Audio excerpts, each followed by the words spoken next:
Bersama saya hari ini sudah hadir seorang aktivis yang gak cuma paham teori, tapi jam terbang di lapangan sudah tidak diragukan lagi.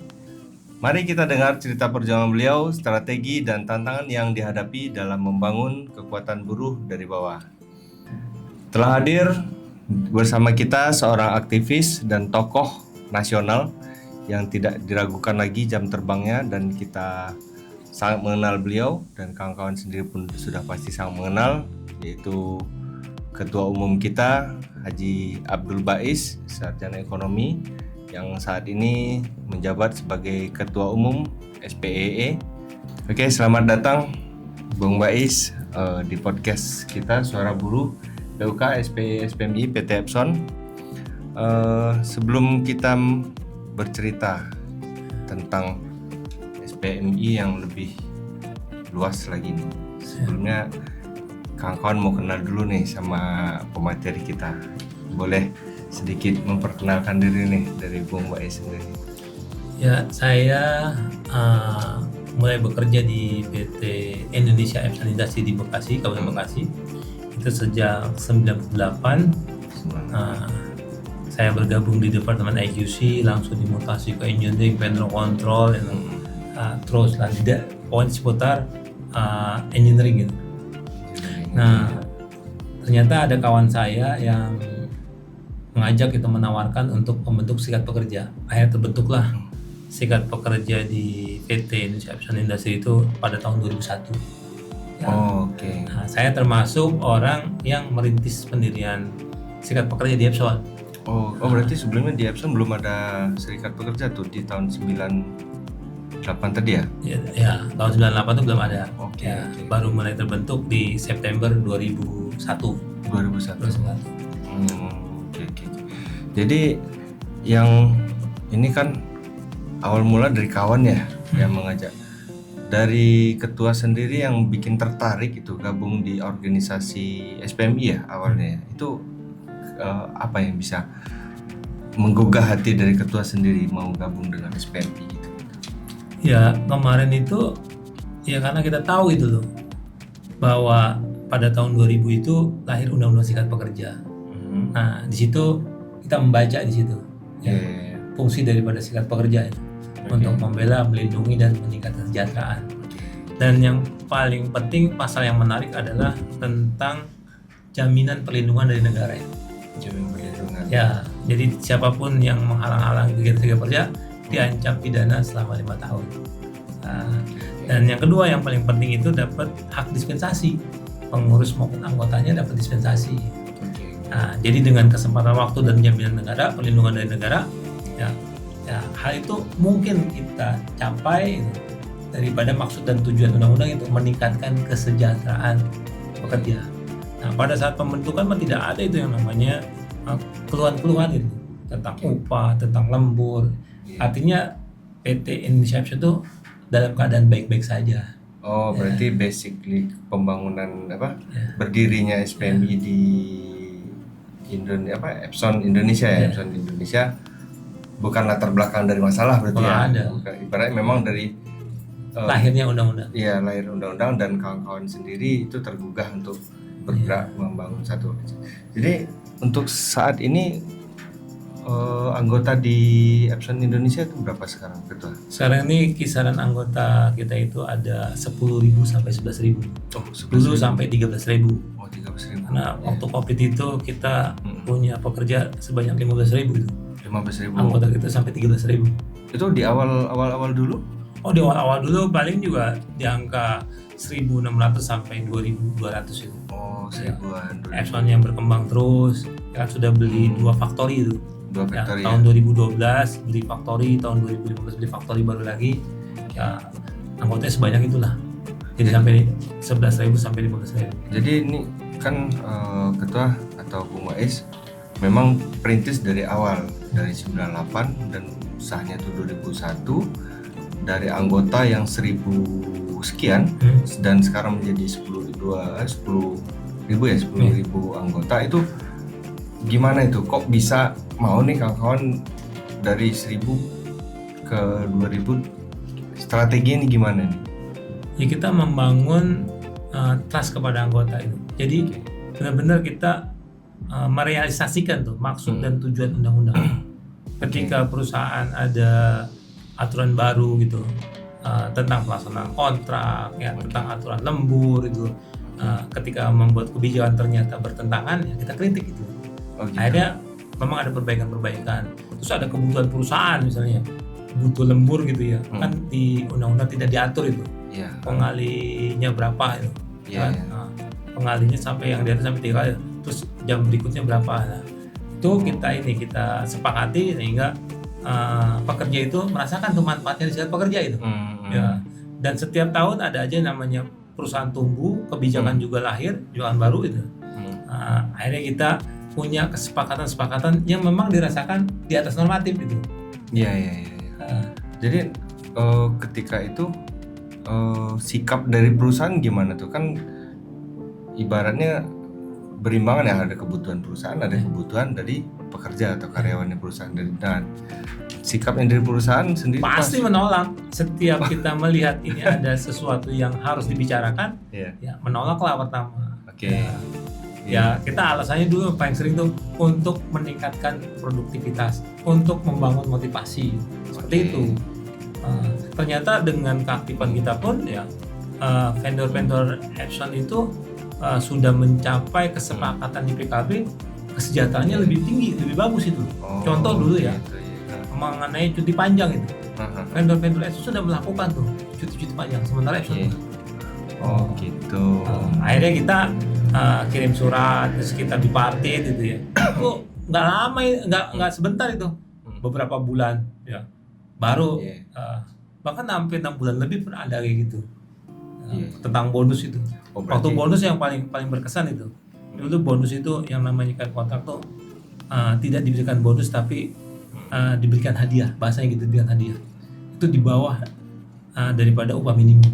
Ya, akhirnya kita kirim surat bagaimana meningkatkan bonus yang kontrak. Itu sempat kejadian pada waktu 1 bulan itu ya, karyawan itu langsung bergabung, anggotanya langsung naik sampai 3.000. Gitu. Iya. Karena memang dia merasakan, ada serikat pekerja bisa bantu ini. Ada evidennya ya. Ada itu. Ada eviden, ada hasilnya nampak. Ada hasilnya gitu. Ada hasil yang kita perjuangkan, akhirnya orang kebangun trust. Ternyata serikat pekerja itu penting gitu. Ternyata serikat pekerja itu membawa perubahan dan menguntungkan buat pekerja. Itu pastinya kan kita membangun trust bukannya mudah ya, kalau untuk ke sekian, apalagi untuk ribuan orang dalam arti gitu.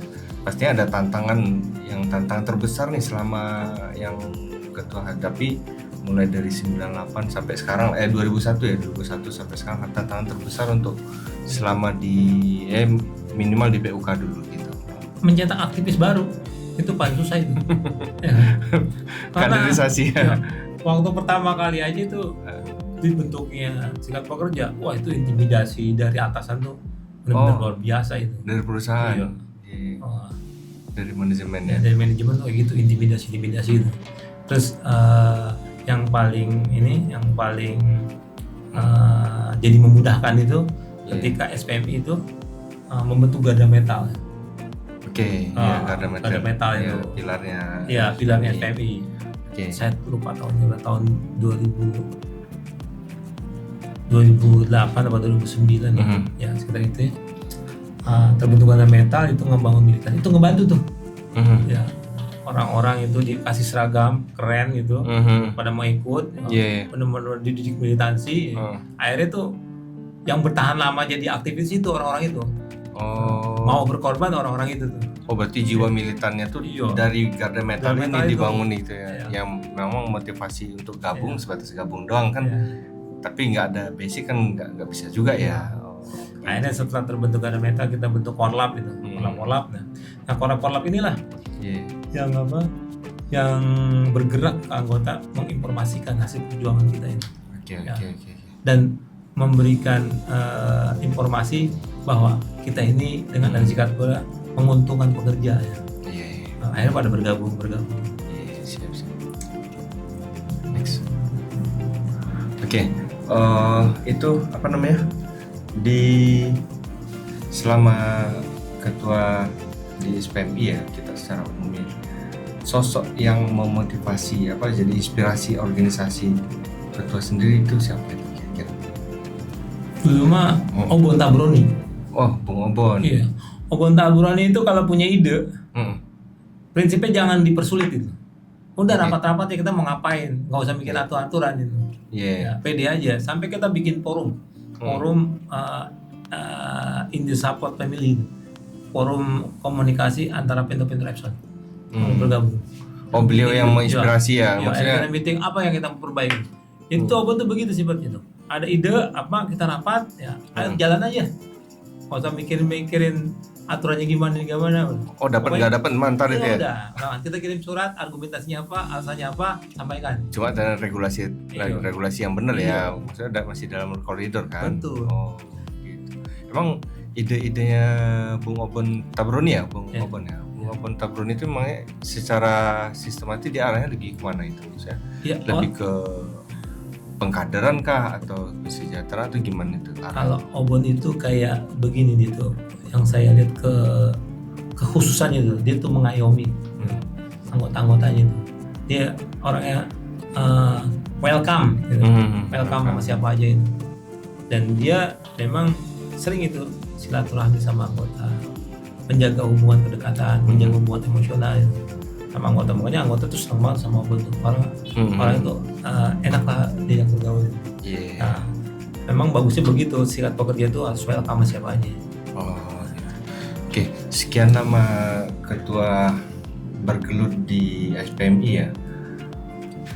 Kan di Indonesia ini pasti banyak ya organisasi serikat pekerja ya. Nah, dari 2021 hingga sekarang kan bisa dibilang ketua nggak berubah lah, nggak keluar jalur dari SPMI. Nah, itu yang ngebedain SPMI sama ini sendiri gimana? Apa tuh ketua? Yang ngebedain SPMI sama serikat yang lain lah. Kita nggak usah sebut nama, atau intinya di SPMI itu sendiri gitu.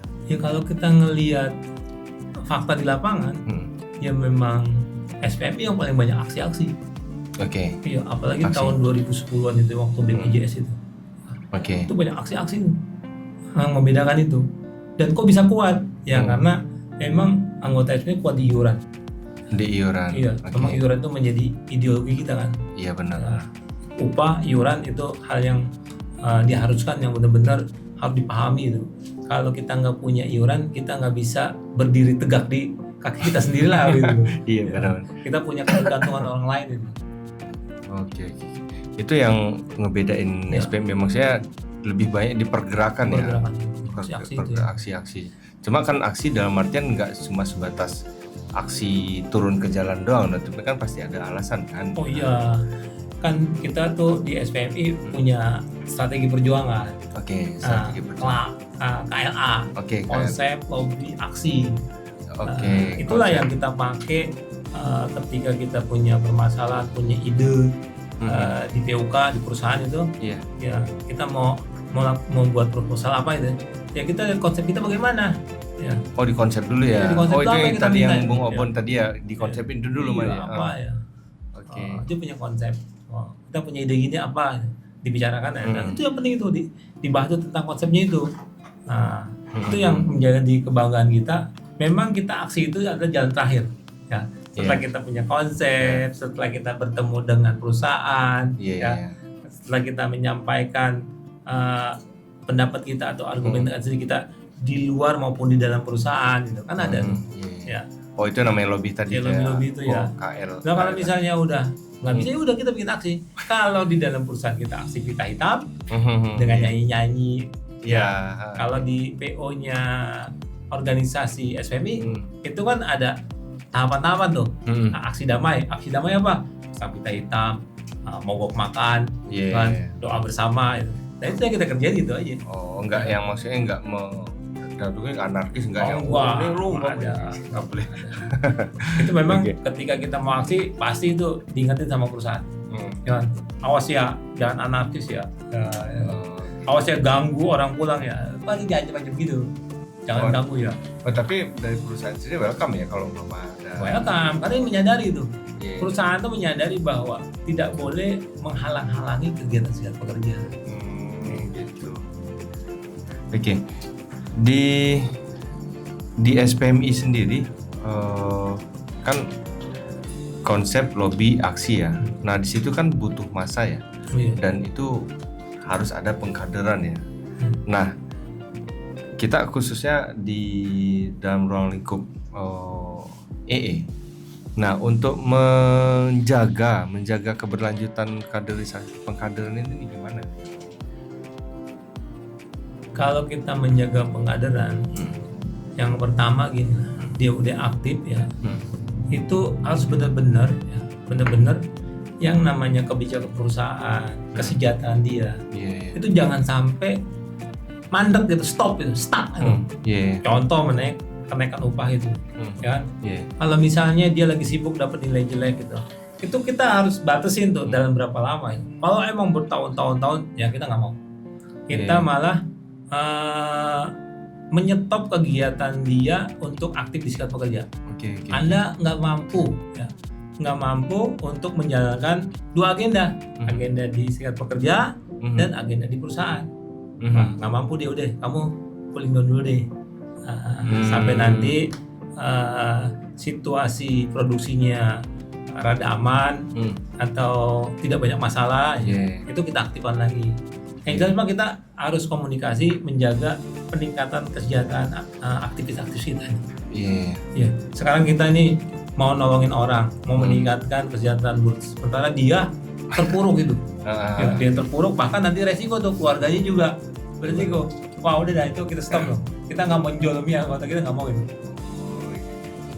Berarti kan secara materi ya. Kalau secara pendidikan mereka pasti harus dibekali juga dong. Oh iya, yang namanya pendidikan ya itu wajib itu. Ya wajib. Kita memang kendalanya itu saya juga nggak ngerti gitu ya. Pendidikan itu boleh dibilang pencapaiannya itu tidak sesuai dengan yang kita harapkan itu.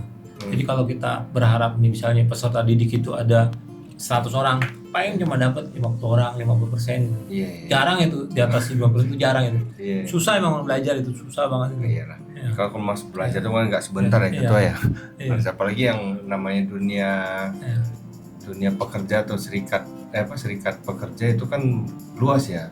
Apalagi kita berhubungan dengan perusahaan yang dinamika perusahaannya perusahaan A dan perusahaan B kan itu tidak sama ya. Nah, selama ketua di EE ya, di elektronik elektrik itu dinamika tadi tuh kan banyak nih, perusahaan A, perusahaan B, apalagi pusat itu kan nanti jadi acuannya daerah-daerah nih. DPW ngadunya kan ke PP ya. Nah itu tuh gimana tuh ketua? Kan udah 3 tahun ya jalan di EE ya ketua ya. Nah, di EE ya dari 2000. Enggak, saya jadi ketua. Jadi ketua. Kalau jadi ketua umum ini satu periode dari tahun 2021 sampai 2026. Saya juga sebelum jadi ketum kan jadi PC Cabang 2 tahun. Berarti 2 tahun itu kan 2019. Ya, berarti 5 tahun berarti 2014. Saya itu gabung di PC. Jadi pengurus PC. Nah, 2015 ya.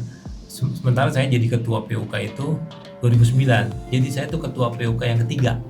Yang setelah dibentuk 1 tahun langsung Mustiklub. Ya. Terus ada ketua yang kedua, menjabat 2 periode. Nah, saya udah 4 periode nih. Dari 2009 sampai sekarang. Iya. Berarti 2009 2025 dikurang 2009. Ya, 18 tahun. Saya jadi ketua PUK.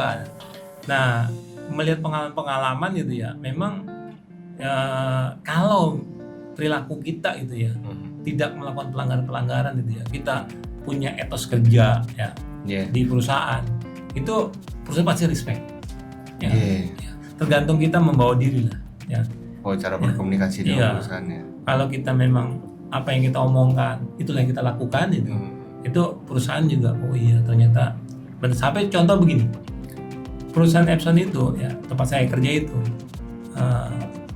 ketika ada perundingan upah ya proposal kita itu ya, angkanya berbeda gitu daripada perusahaan sekitar usulannya. Misalnya kenaikan 10%, orang lain bisa minta 15%, 16% gitu. Lah kitanya selisihnya bisa 5%. Kalau saya itu mintanya kalau memang kira-kira 10%, kita cuma minta 11% gitu. Tapi ngotot itu loh, nggak mau berubah. Sementara teman-teman yang minta gede angka itu nggak pernah dicapai itu. Ya, ternyata itu diperhatikan oleh perusahaan. Iya, kamu ternyata tuh mintanya nggak keterlaluan gitu, realistis gitu. Strateginya realistis gitu ya. Realistis gitu. Apa yang kamu minta tuh realistis gitu. Nah, hanya beda-beda sedikit. Itulah yang menjadi poin itu kreditin buat kita. Oh, kita tuh nggak asal doang minta itu strategi juga ya. Itu jadi kalau kita keterlaluan itu ya. Perusahaan juga respect-nya juga nggak bagus itu. Iya betul. Tapi kalau memang kita punya proposal ternyata disepakati tidak jauh beda, itu menjadi penilaian tertentu, penilaian khusus itu. Oh, ini bagus juga ini. Ya ibaratnya kita ngasih pengertian juga sama perusahaan kan. Saya minta cuma kan nggak lebih banget kan di situ ya. Ini perihal dunia kerja ya. Kan sekarang nih dinamika di Indonesia kan gejolak politik kan lumayan besar nih, terutama untuk ke dunia untuk ke pekerja. Nah, ketua sendiri menyikapi undang-undang cipta kerja itu gimana? Oh itu mah undang-undang cipta kerja kemarin mah keterlaluan itu. Ya, waktu bikinnya kan bener-bener singkat banget itu. Sampai setahun jadi gitu. Terus kesejahteraan kita bener-bener diturunin sampai pesangon gitu. Bener-bener diturunin kan. Brutal banget, undang-undang brutal itu. Kalau teman-teman saya di Bekasi bilang ini kita melihat setan di tengah hari siang bolong itu. Itu sampai di Bekasi ada yang berkomentar kayak gitu tuh tentang lahirnya Omnibus Law itu.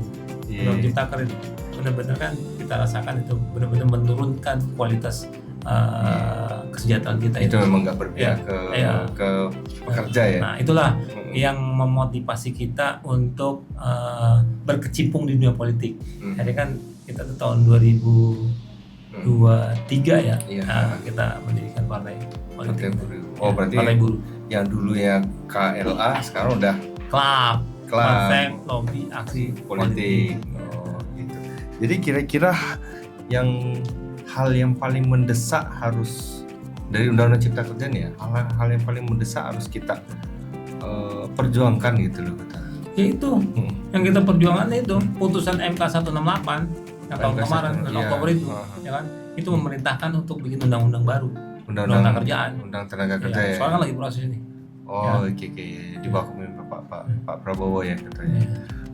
Jadi untuk dari kacamata ketua sendiri, secara umumnya SPMI ya, menyikapi outsourcing itu gimana? Kan kita secara aksi kan nggak lepas namanya kostum ya, hapus outsourcing tolak upah murah. Iya, hapus outsourcing tolak upah murah. Itu outsourcing itu gimana menurut ketua?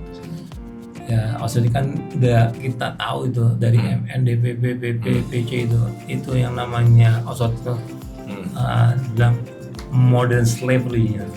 Perbudakan modern itu. Perbudakan modern. Ya, tahu sendiri kalau perbudakan itu. Ya, menghisap darah rakyat lah. Ya. Benar-benar kita kembali ke zaman perbudakan. Ya, agama kita kan juga dengan perbudakan. Memang ya dengan praktek outsourcing ini ya benar-benar memangkas kesejahteraan buruh itu. Jadi apalagi praktek-praktek itu banyak yang nyimpang ini. Jadi kalau misalnya tidak ada keadaan serikat pekerja, pasti outsourcing berjalan. Pasti itu. Di tempat kita juga di Epson dulu pernah kejadian tuh outsourcing, ya kan? Ada ya? Ada itu. Kalau nggak salah itu tahun 2005-2006 itu. Akhirnya kita mogok spontanitas itu. Jadi karyawannya itu. Yang 10.000 tadi mogok semuanya? Dulu sekitar 6.000. Sekitar 6.000. Kita 6.000 sampai 7.000 lah. Kolot semuanya? Itu betul itu. Mau itu spontanitas itu. Maksudnya 2005-2006 itu. Jadi yang memotivasi itu adalah perbedaan upah itu. Yang karyawan rekrutan Epson sendiri gajinya lebih besar 110.500 itu. Di zaman itu ya. angkanya 700 ya, sama 800 berapa itu? Mau isi 110. Nah, kerjanya sama. Oh, tapi kerjaan maksudnya di Sama, dia pakai ini produk yang ya, sama? identifikasinya beda tuh. Kalau misalnya outsourcing itu pakai crafting. Oh, Ya kan? gitu. Ah. Oh, bukannya maksudnya section sendiri Iya. di outsourcing atau security, nggak, bukan gitu ya? Sama-sama di line produksi. Di produksi nggak semuanya tuh. Oh. Nah, itu upahnya beda. Nggak terima itu. Iya. Akhirnya dia komunikasi bikin sering komunikasi lah gimana. Tahu muncullah gerakan itu, spontanitas itu. Pada berhenti tuh, produksi berhenti semua. Iya, Satu kan? hari tuh. Pengusaha takut lah kalau perusahaan Berhenti itu. Akhirnya semua diangkat jadi pekerja Epson. Oke. Jadi Nah, kalau sekarang ini kan kemarin kita Mayday itu ya. ya media. Prabowo udah bilang hapus outsourcing. Iya. Di BUMN ini banyak outsourcing. Nah, anggota kita ini SPE nih itu Iya. ada dan SPLN. Oh, SPLN. Iya, ya. SPLN nih. Dia kan sebenarnya kan dijanjikan itu kalaupun vendornya itu ganti bendera, dia tetap gitu. Jadi nggak ada outsourcing sebenarnya. Oke. Ya pekerja tetap semua itu. Jadi kalau ganti ini hari ini perusahaan A, ya pekerjaannya ada 10 gitu. Nanti ganti perusahaan B, ya itu tetap berlanjut. Iya. Nah, kita lagi ini nih mau ngebahas tentang mau bikin gerakan baru nih, menolak benar-benar ngikutin komitmennya Prabowo ya, bahwa kita akan menghapus outsourcing. Oh, itu harapan ya langsung itu dah secara tidak langsung kita udah nyampaikan harapan ke Intinya pemerintah. gitu nih, outsourcing ini memperkaya seseorang gitu, tapi mengorbankan banyak orang ya. Iya. Nggak fair itu, nggak adil. Iya, benar. Oke, jadi secara sudut pandang ketua nih, melihat masa depan gerakan buruh kita dengan kondisi global sekarang tuh gimana sekarang kira-kira gitu tuh? Masa depan kita ini ya kita SPMI ya, kita nggak usah cerita yang ya, serikatnya lah, kita SPMI. intinya gini lah, serikat pekerja itu kan nuansanya perjuangan. Iya. Ketika kita merasa bahwa ada hak-hak kita yang tidak diberikan, hak-hak kita yang diturunkan, itu nggak mungkin tinggal diam gitu. Yeah. Nah, sekarang kan yang paling penting ya ketika para pimpinan perangkat itu ya memberikan pemahaman ke anggota itu ya, wah masa depan buruh akan bertambah besar itu, peluangnya akan pergerakan bertambah besar itu. Banyak yang bergabung dengan partai buruh itu karena untuk mengenalkan partai buruh itu udah ada teknologi ya, udah ada medsos, ada macam-macam itu ya kan. Apa manfaatnya jadi apa manfaatnya adanya serikat pekerja? Itu gampang sekali itu ya. Bisa dipelintir-pelintir bisa. Iya. Masalah dipelintir-pelintir mah biarkan saja. Yang penting ada secara konvensional, ada juga yang secara medsos itu. Di lapangan kita organizing ya. Dengan kemudahan teknologi ini, dengan adanya HP, dengan adanya platform digital gitu ya. Wah, itu mah memudahkan kita untuk tergantung diri kita aja sekarang, mau gerak apa enggak gitu. Kalau mau gerak itu pertumbuhannya sangat pesat sekali. Ya. Apalagi SPMI ini kan udah ada di beberapa provinsi gitu. Ya. 38 ya. Dan hasilnya juga dengan ada SPMI kan ada upah, ada UMSK itu kan perjuangan yang luar biasa itu. Apalagi sekarang disparitasnya itu ya sangat besar itu. Di daerah lain 3 juta, di Bekasi 5 juta, beda 2 juta itu. Ya.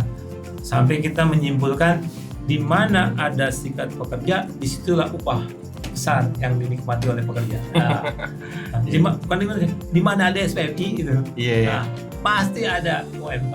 Iya. Ini kita berandai-andai nih ketua.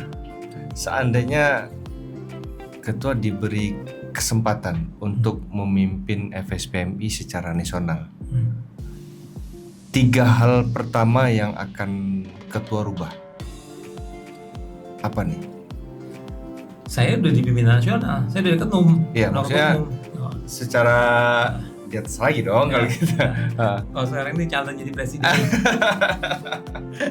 Kita ini udah masuk nominasi presiden SPMI 2026-2031. Oke. Terus apa yang harus dirubah itu ya? Iya. Ya, yang harus dirubah ya, kalau saya bilang nih 3 hal yang paling penting itu ya.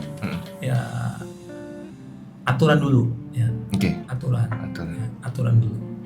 Aturannya bagaimana? Ya. Terus kita yang kedua itu mengenai komitmen para perangkat itu. Perangkat mau jalanin nggak itu? Jangan, kalau perlu beginilah. Sikat pekerja ini harus dikelola profesional itu. Siap. Profesional. Apa yang kita targetkan ya harus kita kerjakan dan harus kita evaluasi. Itu benar-benar itu. Bukan cuma diskusi gitu ya. Tapi memang harus ada report kayak di perusahaan itu. Yang namanya manajer weekly, itu punya ada report weekly, ada monthly gitu. Nah, itu harus benar-benar dituntut tuh kalau perangkatnya udah ngerti aturan ya tinggal kerja ya. Ya, berarti aturannya dulu. Aturannya gimana? Ya. Nah, yang ketiga itu prinsip lah, prinsip keterbukaan. Ya kan? Kalau nggak ada keterbukaan, itu nggak ada trust dari pekerja itu. Ya. Sesama kita pun kalau nggak ada keterbukaan susah juga jadinya ya. Apalagi yang mau ambil kepercayaan dari orang banyak, anggota di luar gitu kan.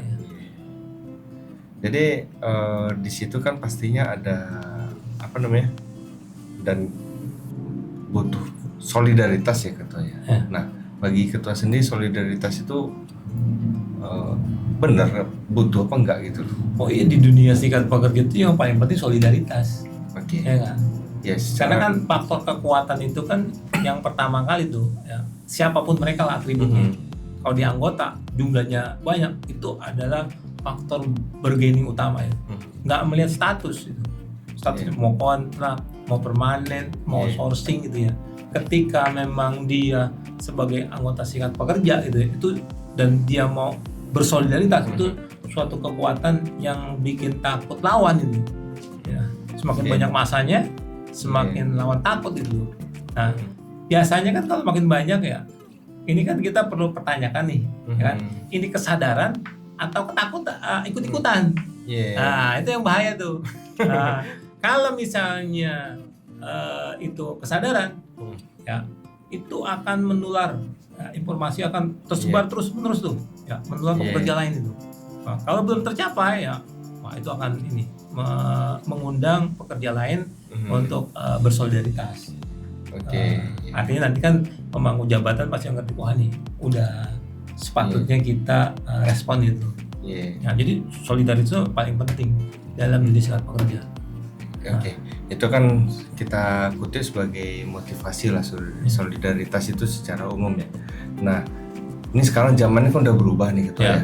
Kalau zamannya ya mungkin kita pasti tahu ada zaman milenial ya, zaman Gen Z. Oke lah, zaman milenial yang angkatan-angkatan zaman ketua dulu bisa secara militansi nggak diragukan lagi.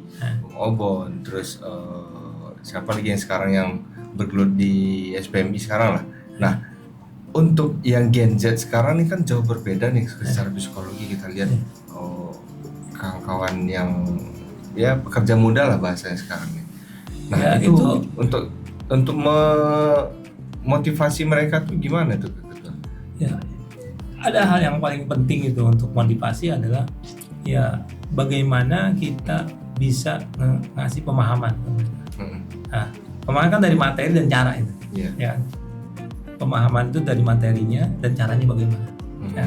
Kalau tidak ada pemahaman, tidak mungkin muncul kesadaran. Kalau nggak ada kesadaran, itu nggak mungkin ada pergerakan. Ya. Kalau memang dia secara terpaksa, itu nggak akan bertahan lama. Ya. Jadi memang kita harus benar-benar membangun kesadaran para anggota itu. Ya. Berarti nggak ngelihat dia anak Gen Z kah atau milenial? Enggak. Kalau sekarang gini lah, orang mau bergerak, untungnya apa? Gen Z. Dia kalau dia pekerja apa? Pekerja. Jangan pekerja nih Gen Z ya. Anak milenial sekarang nih, pekerja muda-muda sekarang lah itu ya. Lah sekarang ditanya untungnya apa sih? Ya buat dia. Kalau dia tidak menilai dia gabung dengan untung ya mau. Ya. Kecuali dia punya sifat itu. Ya, sifat nggak senang lah kalau misalnya ada hal yang nggak benar itu. Oh, berarti udah passion passionnya deh ya. Itu langka orang kayak gitu. Langka orang punya passion. Wah, gua nggak suka nih orang nggak senang itu. Gua nggak suka nih orang zalim. Nah, itu udah mungkin itu faktor keagamaan yang hadir di Iya. situ. Ya kan? Udah ke pribadi Iya, dia lagi iya. ya. Memang jarang itu orang-orang yang benar-benar ya dengan keterbatasannya itu dia mau melakukan untuk orang lain. Itu Betul. jarang itu kayak gitu. Iya. Ya, jarang. Tapi kita juga nggak boleh pesimis ya. Pasti ada karena hadir orang-orang yang benar-benar ya utusan yang maha kuasa lah. Ya, kalau kita tuh selalu doa, ya Allah kita dijolimin terus gimana caranya ya. Iya. Berarti udah ibaratnya kan itu udah ke bahasa kalau misalnya ininya ruang kosong dia lah. Dia Iya. passion dia di organisasi dan dia tidak nyaman dengan penzoliman lah tanda Iya. kutip yang di lingkungannya. Ini ketua kata-kata nih kita minta dari ketua nih kata-kata quotes untuk kawan-kawan kita pekerja atau kawan-kawan kita yang belum mau bergabung di SPMI secara khususnya, boleh kasih sedikit lah ketua quotesnya dari ketua. Jangan menilai negatif gitu terhadap sikap pekerja. Ya, buktikan dulu apa itu sikap pekerja itu. Oke. Anda akan termotivasi untuk melakukan hal-hal yang lebih baik. Oke, hal yang lebih baik intinya. Iya. Sikap pekerja itu alat perjuangan yang paling terjamin untuk merubah kehidupan Anda. Oke, siap. Oke, kawan-kawan, kita udah sampai di akhir obrolan dan pengalaman dan cerita dari aktivis kita yaitu Bung Haji Abdul Bais, dan mulai dari beliau membangun SPMI di perusahaannya hingga saat ini udah menjabat di kepengurusan pusat dan insya Allah akan maju menjadi presiden FSPMI ke depan. Nah, dibalik setiap selebaran, setiap ada rapat kecil, setiap ajakan masuk serikat, ada semangat untuk tidak pernah menyerah dan tidak berjalan sendirian. Tetap semangat. Terima kasih kepada kawan-kawan. Terima kasih Ketua Bung Bais untuk waktunya, sharing ilmunya. Semoga bermanfaat untuk kawan-kawan kita semuanya dan para pendengar. Saya akhiri.